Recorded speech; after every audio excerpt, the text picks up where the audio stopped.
생명의 원천은 우리가 살아가는 날에 이 모든 일체를 주관하는 곳이 바로 원천입니다. 그런데 이 생명의 원천이 주님께 있다고 고백한 거죠. 믿음의 사람과 믿음 없는 사람의 차이가 뭘까요? 오늘 시편 36편에는 다윗이 주인공으로 등장하는데 다윗의 믿음입니다. 어떤 믿음인가요? 생명의 원천이 주님께 있다. 좀 쉽게 풀이하면 살고 죽는 흥망성쇠의 모든 것이 하나님께 달려있다고 믿는 겁니다. 이런 사람은 믿음 있는 사람이에요. 그런데 반대로 믿음 없는 사람은 아니라니까 손살을 치고 거부하는 겁니다. 다윗이 생각해 봤어요. 악한 자가 어떤 자가 악한 자인가? 하나님의 임재하심과 주관하심, 그분의 주권을 부정하고 하나님이 살아계시다는 것을 인정하지 않는 자가 악한 자다. 이런 정의를 내립니다. 자, 오늘 성경 볼게요. 자, 36편 1절 읽어봅니다. 36편 1절 시작. 악인의 죄가 그의 마음 속으로 이르기를 그의 눈에는 하나님을 두려워하는 빛이 없다 하니 그가 스스로 자랑하기를 자기의 죄악은 드러나지 아니하고 미워함을 받지도 아니하리라 함이로다. 세상에서 의롭지 못한 자가 누군가 하면 바로 이 1절 2절에 주장을 하는 사람입니다. 내가 무슨 죄를 졌냐고? 아니 무슨 죄야 이야기해봐. 도대체 내가 뭔 죄를 많이 이렇게 졌냐고. 자기 죄, 자기 약함을 부정하는 사람이 불의한 사람이고 악한 사람이요 믿음 없는 사람입니다. 근데 세상에서는 보편적으로 다 그렇게 이야기합니다. 내가 뭘 그렇게 잘못했냐. 그래서 의로운 편, 선한 편에 서 있는 사람은 내가 죄인이야. 여러분, 우리가 나라 안에서도 또 우리 가정 안에서 우리가 사는 이 교회 공동체 안에서 또 가정에 들어가면 가족 안에서요 문제가 자꾸 발생하고 트러블이 엉켜가지고 보이지 않게 충돌이 일어나는 이유가 뭡니까? 나는 지은 죄가 없다고 생각하기 때문에 그래요.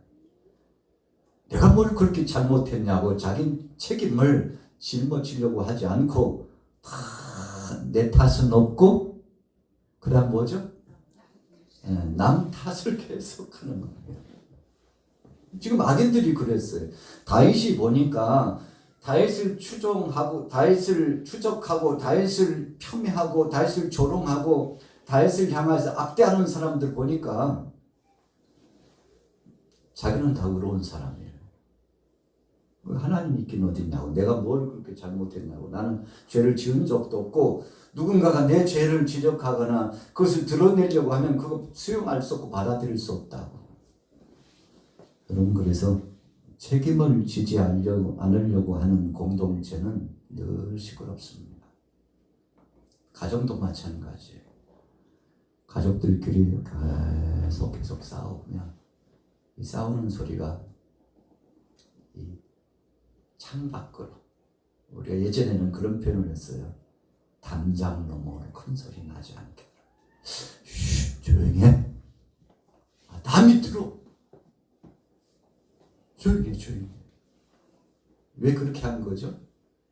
여러분 우리 선진들은요 체면을 굉장히 중요하게 생각했어요.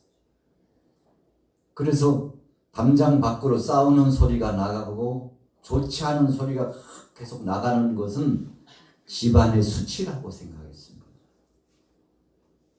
그래서 어떻게 보면 유교 사상이 팽배했던 때에 가정 안에 아들이 이제 결혼해가지고 며느리가 들어오는데 후사가 없어요. 구시대에는 뭐 진찰할 어떤 의료 시스템도 없었잖아요. 모든 죄를 누구에게 덮어씌웠죠? 여자에게 덮어씌웠어요. 집안에 여자가 잘 들어와야 되는데 아휴 어떻게 우리 집안은 왜 이러냐.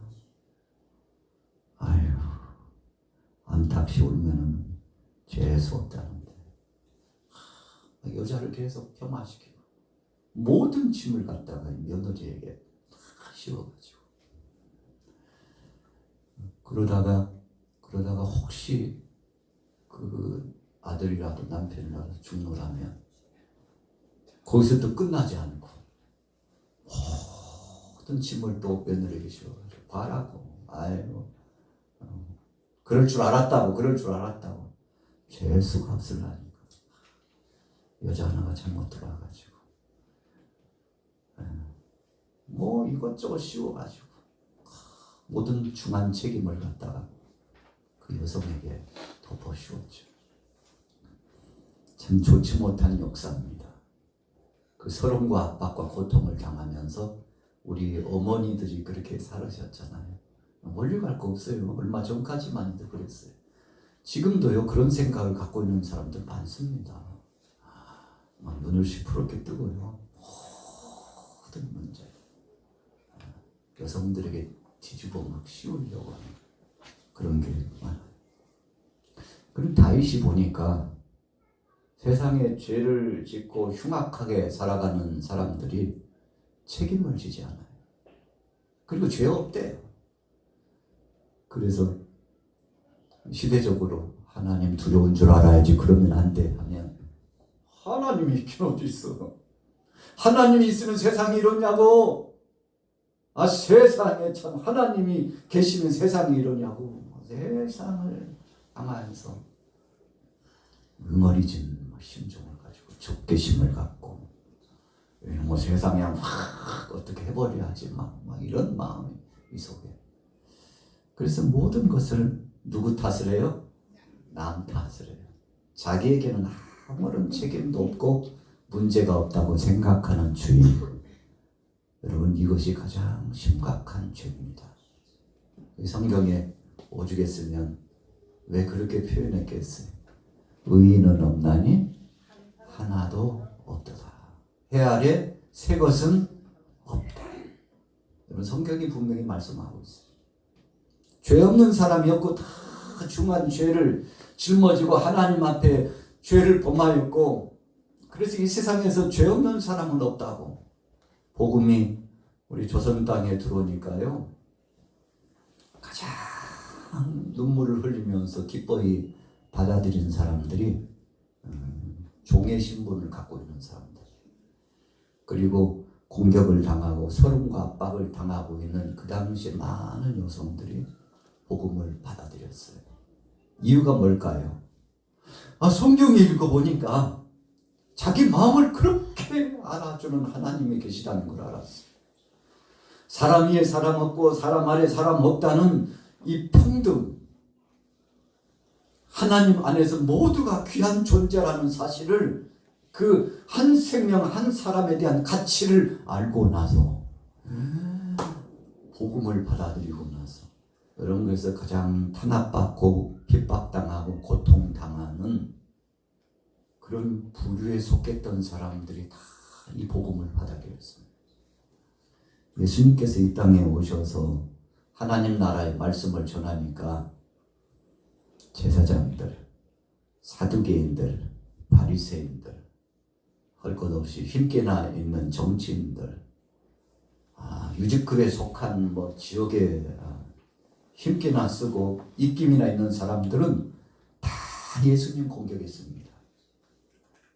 그런데 그 중에서 주님의 말씀에 귀를 쫑긋하고 귀를 기울이고 그리고 그 말씀에 생명이 있다는 사실을 알고 하나님만이 이 땅의 진정한 평화와 이 파라다이스, 천국이 이런 것이구나라고 절감하고 체험하고 느낀 사람들은 진짜 힘없고 병들고 고통당하고 천히 여김 받고 조롱당하는 사람들이 다 예수님께 몰려왔어요. 심지어는 예수님께서 비유의 말씀을 주셨잖아요. 나가서 하나님 나라의 말씀을 전하라. 그래서 왕이 주인이 불러가지고 하속들을 막 급하는데 초대 잔치를 하기 위해서 혼인 잔치와 같은 아주 귀한 잔치죠. 초청장을 돌리는데 꼭 모셔야 될 사람, 올만한 사람들에게 다 초대장을 돌렸어요. 지역의 유지장 등등 인간관계 속에서 정말 귀하다고 생각하는 사람들에게 다 돌렸어요. 가장 가까운 측근들에게 다 돌렸어요. 그랬더니 잔치 자리에 왔어요, 안 왔어요? 안 왔어요. 핑계를 대는데 아유, 내가 소를 샀는데 시험하러 가야 된다. 아유, 무슨 소리야. 중요한 행사가 있는데, 결혼식이 있는데, 아유, 죄송해요. 다음에 갈게. 이 핑계 저 핑계 대면서 그 잔치 자리에 오지 않는 거. 화가 나가지고 나중에 분노가, 초대한 그 왕의 분노가, 그 주인이 분노가 하늘을 찌를 듯해. 그 잔치가 보통 잔치가 아니잖아요. 아들의 영광스러운 결혼의 잔치. 이 귀한 잔치에 초대할 만한 사람도 초대했는데 오지 않으니까, 야, 그러면 사거리로 가가지고 만나는 사람이든지 누구든지 혹시 다리 저는 사람 있으면 다리 저는 사람, 몸이 약해가지고 또 지식도 없고 또 세상에 무식하다고 하고 조롱당하는 사람들, 그래서 아무도 초대해주지 않는 길거리에 갈 곳이 없어서 어려움 당하는 사람들 있을 거야. 다 닥치는 대로 다 따지지도 말고 묻지도 말고 다 잔치에 올 자격이 있다고 가서 전하라고. 그랬더니 얼마나 감지덕지하고 기뻐하고 막 춤을 추면서 우리 같은 사람도 초대받았다고. 진짜지요, 거짓말 아니지요, 놀리려고 그러는 거 아니지요 하면서 우리 같은 사람도 저런 잔치에 초대함을 받았다고. 가니까 문 앞에서 예복을 나눠주고 입으시라고. 이런 귀한 옷을 우리가 입어도 되냐고 막 손을 떨면서 그 옷을 입고 들어가가지고 정중하게 그 잔치 자리에 가서 앉아있는데 참 기가 막힌 거죠. 닥치는 대로 다 누구든지 문을 열어놓고 초대하니까 감지덕지해가지고 자격도 없는 우리들을 불러줬다고. 여러분, 예수님이 주신 말씀입니다. 복음의 진수가 바로 그겁니다. 오늘 저나 여러분들도 자격 없는 자를 불러주신 것을 믿으시기 바랍니다. 오늘 다윗이 알았어요. 하나님의 은혜를 받은 자들이 하나님을 부정하고 있구나. 하나님의 사랑받은 자들이 하나님에게 감사치 않고 있구나. 그런 얘기를 지금 계속 서론에 하고 있는 것입니다.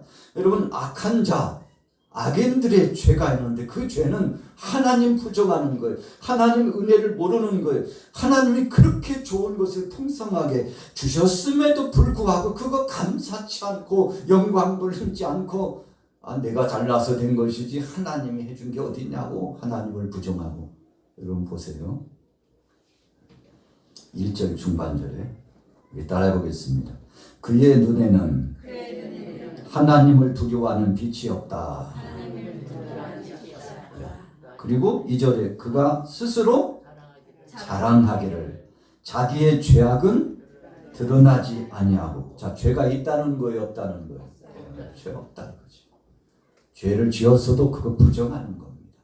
여러분, 악한 자는 다른 자가 악한 자가 아니고 자기 죄를 부정하는 거예요. 그래서요, 내가 무슨 죄를 졌냐고, 하나님이 있긴 어디 있냐고 하나님을 부정하고 하나님을 경외하는 그 마음, 두려운 마음을 갖지 않는 것이 큰 죄입니다.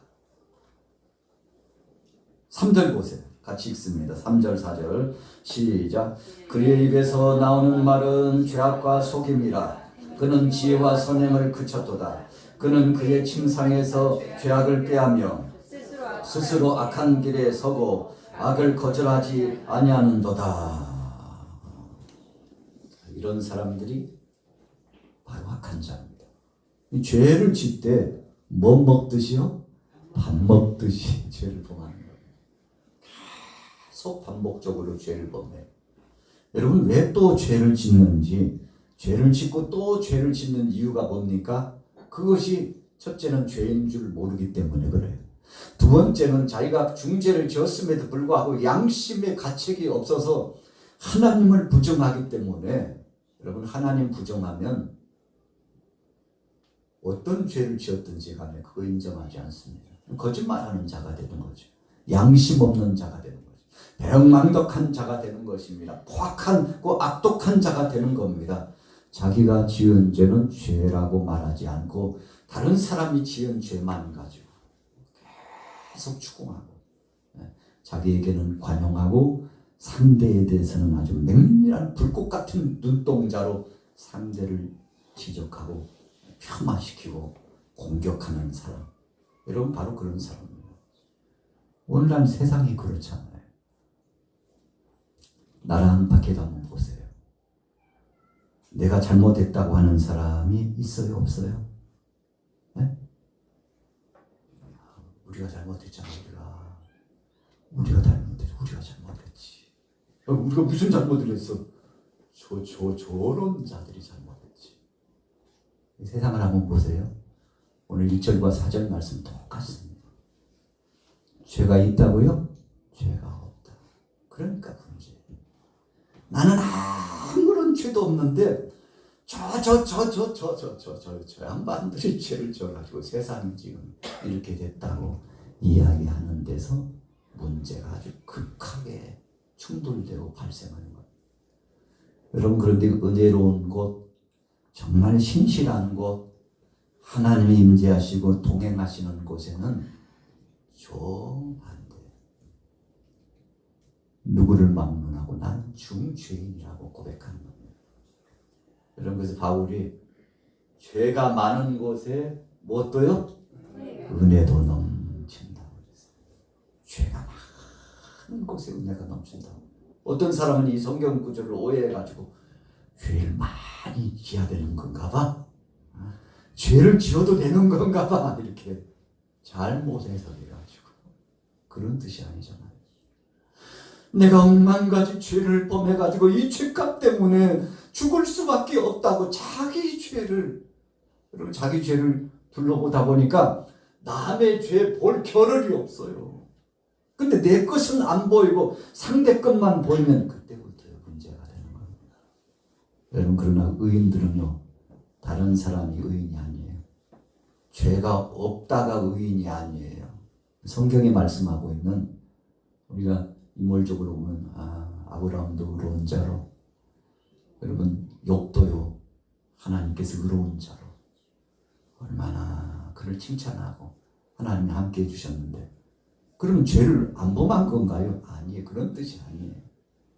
죄를 지을 때마다 즉시 회개하고 다시는 죄를 범하지 않기 위해서 자기 자신을 성찰하고 하나님 앞에 겸비해서 살고, 주님 내 죄가 있지 상대의 죄는 보지 않기를 원합니다. 왜 상대의 죄를 보지 않기를 원한다고 하는 겁니까? 비판하지 말라. 비판을 받지 않으려거든 비판하지 말라. 너희가 헤아리는 그 헤아림으로 너희가 헤아림을 받는다. 너희가 비판하는 그 비판으로 너희가 비판을 받는다 말씀하셨어요. 그래서 예수님께서 그 당시 시대적으로 보면 잔악성이 막 포악성이 세상을 주름잡고 다녔는데, 그때 예수님 뭐라고 말씀합니까? 비판하지 마.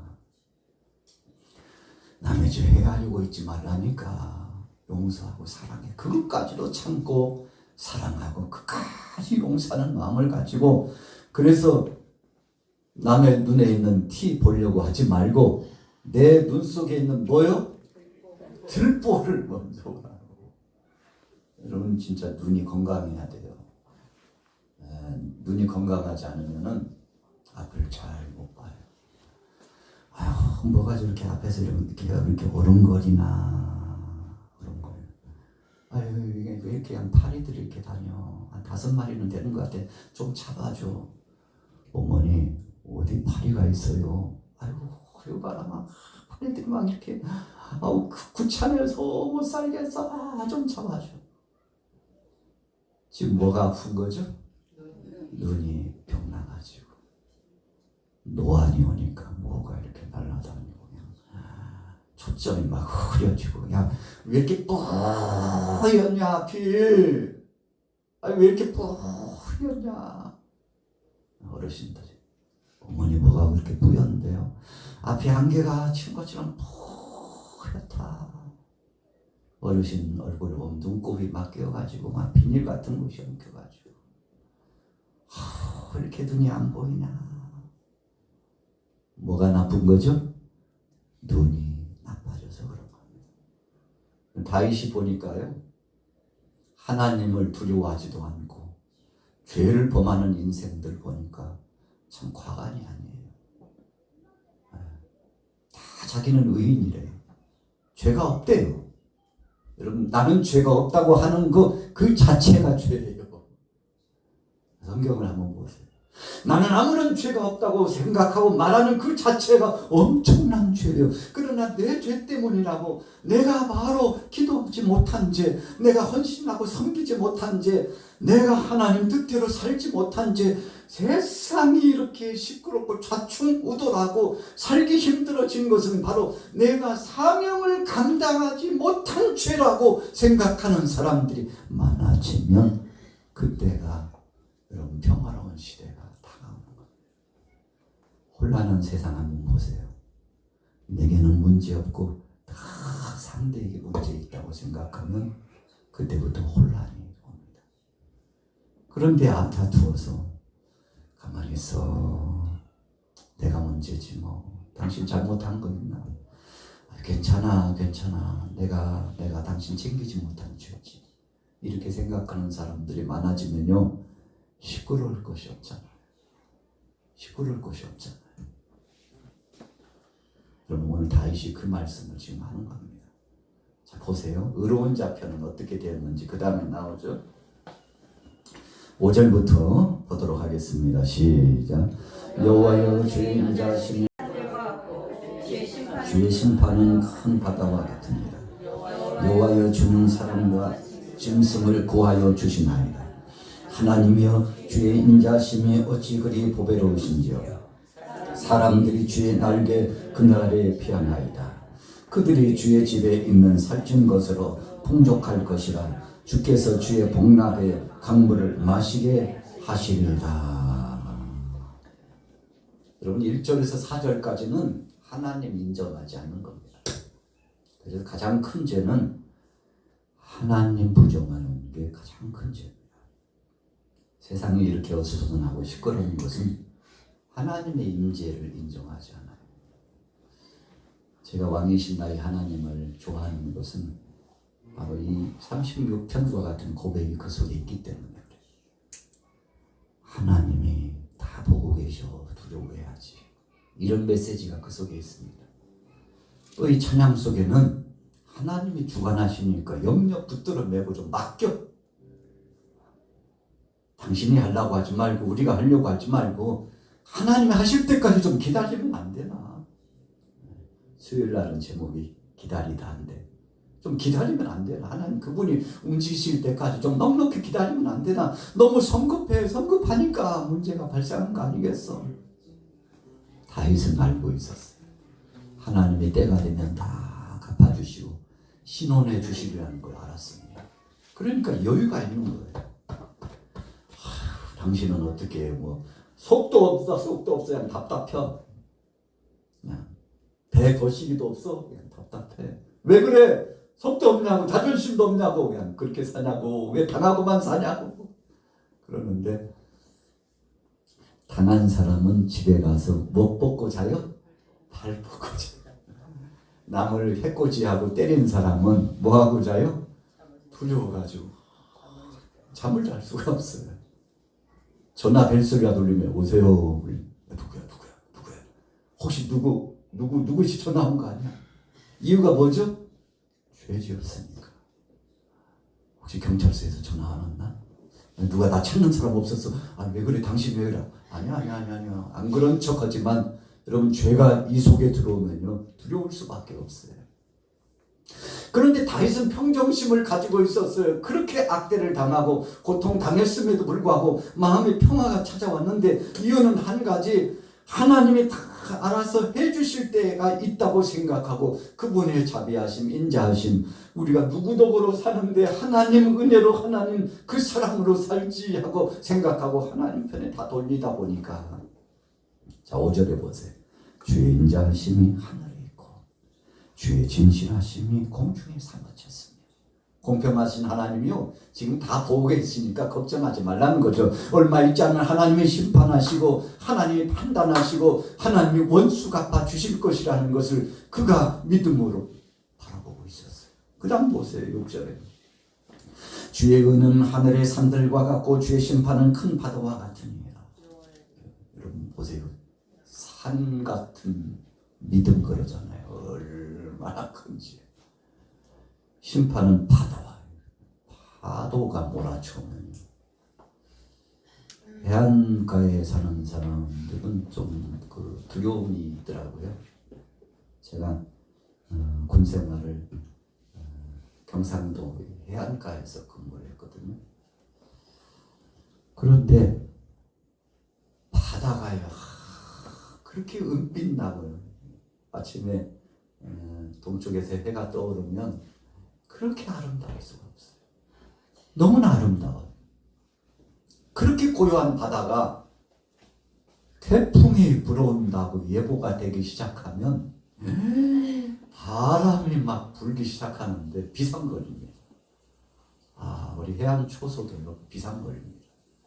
시설물, 군사 시설물이 혹시라도 무너지진 않을까 그래서요. 계속 돌면서 그 보존하기 위해서 그리고 새벽에 이 바닷가의 어부들이 조업을 나가면 안 되거든요. 근데 꼭 말 안 듣는 어부들이 있어요. 탐조등이라고 서치라이트라고 그러죠. 카본 가지고요. 불을 치치치치치게 하면은 엄청난 빛이 발산합니다. 몇 킬로 전방까지 비쳐요. 이 탐조등을 카본을 태우면서 비추는데 이렇게 비추거든요. 어부들이 나와서는 안 되는데 나와요. 빨리 가라고 신호를 보냅니다. 이렇게 지금 거기 있으면 안 된다고 또 이렇게 사인을 보내. 당신이 지금 여기 군사 보호 시설에 너무 가까이 왔다고 근접하지 말라고 탐조등으로 신호를 보냅니다. 그러면 어부들이요 기겁을 하고 벗어납니다. 그렇게 해도 경고해도 가까이 오면 안 되거든요. 거기 폭발물들도 있고 간첩들이 그렇게 많이 들어오니까 그래도 들어오면 경고 사격을 합니다. 경고 사격을 해요. 그러니까 들어오면 안 되는데 들어와요. 바람이 불면 엄청납니다. 밤새 잠을 잘 수가 없어요. 여러분 하나님이 심판하시는 그 심판의 역사하심이 오늘 다윗이 보니까 하나님의 그 어미하신 능력의 역사가 임재하시는데 놀랄 노짜예요. 그런데 믿음 없고 하나님을 부정하는 사람들은 그걸 못 느껴요. 못 느끼니까 또 죄를 범하는 겁니다. 하나님 무서운 줄 모르고 또 죄악의 역사로 가는 겁니다. 하나님의 징치하심과 그 심판의 역사를 맛보았음에도 불구하고 아직도 정신 차리지 못하고 또 그 죄의 길로 가는 겁니다. 여러분 하나님께서 처음에는 경고조로 하시지만 나중에는 경고 이상의 엄청난 것들이 떨어지면 감당할 수 없죠. 다윗은 그걸 알고 있었어요. 그래서 6절에 그렇게 표현한 겁니다. 자, 우리 6절 같이 한번 읽어보겠습니다. 시작. 주의 의는 하나님의 산들과 같고 주의 심판은 큰 바다와 같으니이다. 여호와여 주는 사람과 짐승을 구하여 주시나이다. 하나님 앞에 하나님의 보호하심을 받는 것만큼 복된 것은 없죠. 다윗이 하나님 앞에 다 맡기고 나니까 어린아이가 가장 평화로운 순간이 언제라고 그랬죠? 한 두 가지가 있어요. 하나는 먼저 알려드릴게요. 첫째는 어머니의 이 모유를 수유받을 때 아이가 가장 안정감이 있고 어머니의 가슴에서 쿵쿵쿵쿵쿵쿵 심장 소리 들으면서 거룩하게 데펴진 그 모유를 수유받으면서 만족하는 그 젖을 먹으면서요, 아이가 빡빡한 걸 웃는 듯, 이 아이가 지금 웃는다고 너무 만족스럽고 평화로우니까 여러분, 그때 모유를 수유받을 때. 두 번째로는 언제 안정감이 있어요? 모유 수유 시간은 아니지만 엄마가 이 아이를 다 가슴에 안아줄 때, 안아줄 때 아이에게 있어서는 평화의 시간이 찾아옵니다. 여러분, 오늘 다윗이 하나님 편에 다 맡기고 있으니까 너무 감사하는 거예요. 주님의 은혜로 산다고 생각하니까 그 사랑과 그 은혜가 한복해 견딜 수 없는 거예요. 그런데 믿음이 없는 사람들은 그걸 못 느끼니까 그것 자체가 불행입니다. 여러분, 자녀들이 어버이의 은혜를 알고 그 사랑을 아는 자녀는 잘못될 수가 없어요. 하나님이 다 책임져 줍니다. 그래서 내 부모를 공경하라. 그럼 이 땅에서 그 땅을 차지하고 너의 생명의 길이라고 약속해 주셨잖아요. 근본으로, 원천으로 돌아가는 것이 죄입니다. 둘째 아들 탕자가 아버지 곁을 떠나 원천을 떠난 겁니다. 근본을 떠난 거예요. 거기 떠나도 살 수 있는 줄로 알았어요. 착각도 자유라고. 그런데 하나님 떠나서 세상에 나와보니까 야, 돈 있으니까 살만하네. 야, 만나는 사람들마다 대우해 주니까 좋다. 야, 명예 있고 볼 것이고 돈 있고 볼 것이고 야, 누리고 볼 거야. 세상 참 살만한 세상. 그런데 그 돈이 오래가지 못하고 그 명예가 오래가지 못하고 전 나를 호령했던 권세가 하루아침에 하나님이 쓱 때리니까 그 누렸던 그 하나님이 그냥 쑥 빼시니까요. 어디로 가버렸는지 와르르르 무너져가지고. 여러분, 참 안타까운 거죠. 가장 불행한 때가 언제입니까? 원천을 떠났을 때. 다윗이 그거 이야기한 겁니다.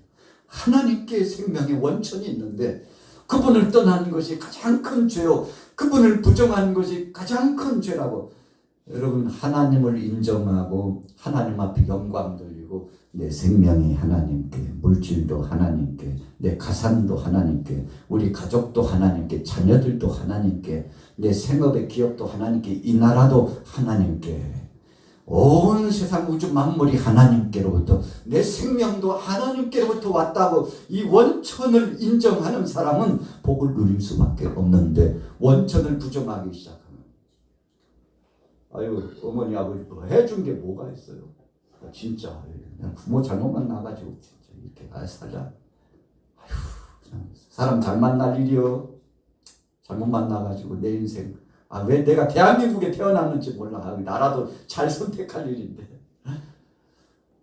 여러분, 모든 것을 주의 탓을 하고 원망하고 불평하고 하나님을 부정하고 부모를 부정하고 내가 나온 그 자리 원천을 부정하면 그때부터 비극입니다. 여러분, 축복은 그 원천을 인정하기 시작할 때 복이 임하는 겁니다. 오늘 다윗이 그 은혜를 알았어요. 주님, 내가 원천을 떠나서 살 수 없는데 물을 떠난 고기가 잠시 살 수는 있을지라도 하나님 떠난 인생이 어찌 살겠습니까? 하고 하나님을 인정하고 나가는 거죠. 여러분, 우리가 알게 모르게 하나님을 부정할 때가 있어요. 그분의 손길이 얼마나 큰지를 머리로는 알고 있는데 몸소 이것을 순종하고 실천하지 않을 때 있어요.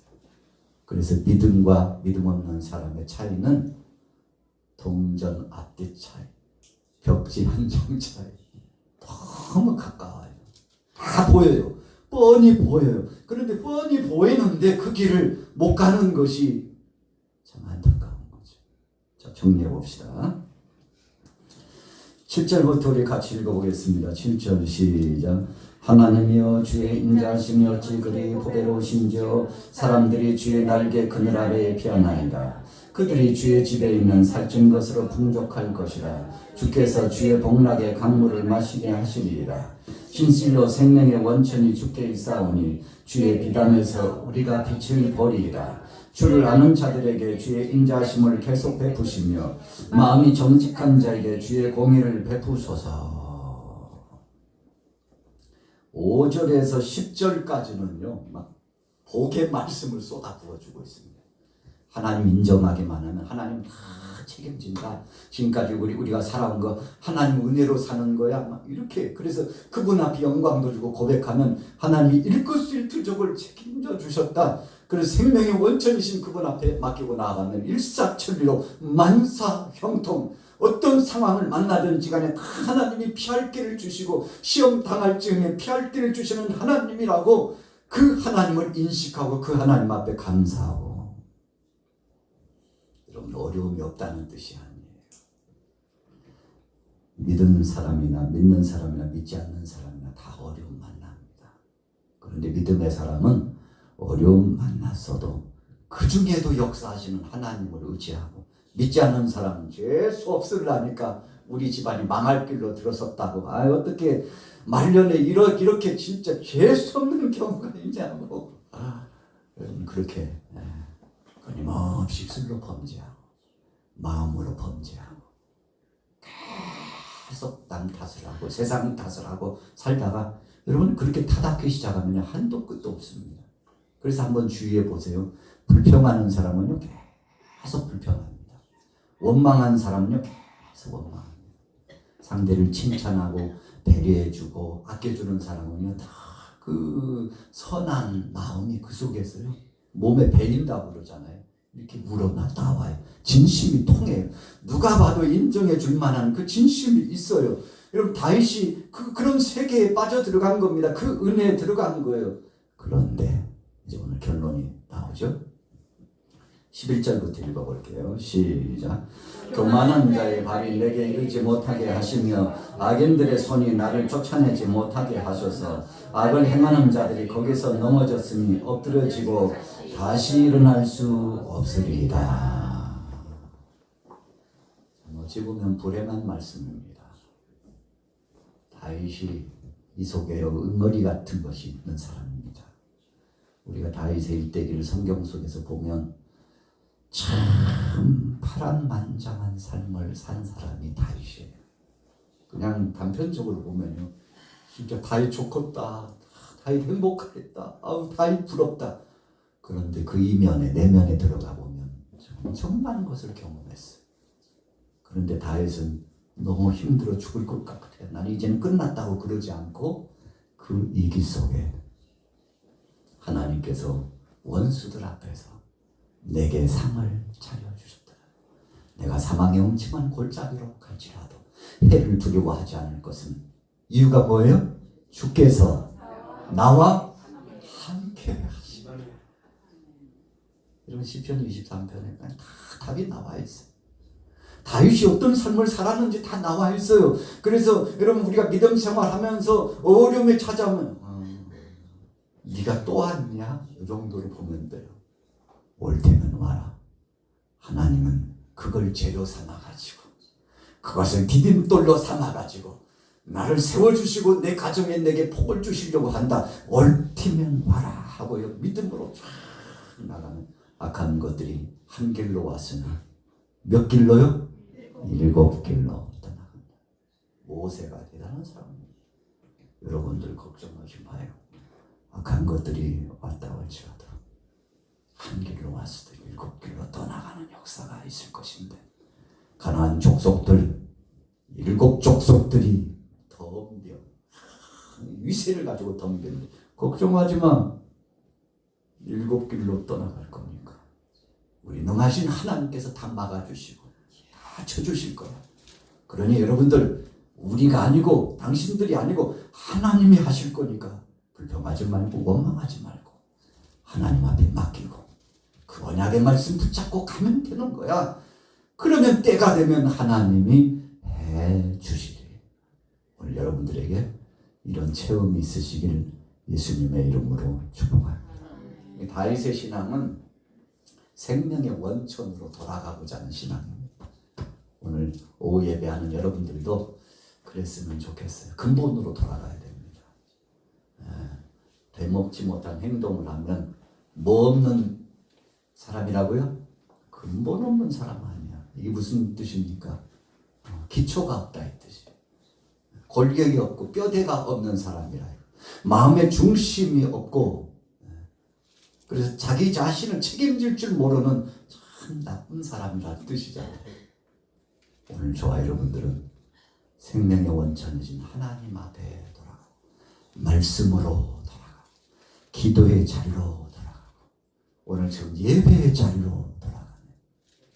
여러분, 그 다음은요, 하나님이 하시는 겁니다. 우리는 믿음으로 순종하고 가면 하나님이 책임져 주실 줄로 믿습니다. 우리 옆 사람에게 나눠보겠습니다. 원천으로 돌아갑시다. 원천으로 돌아갑시다. 여러분들에게 그런 복이 있기를 예수님의 이름으로 축원합니다.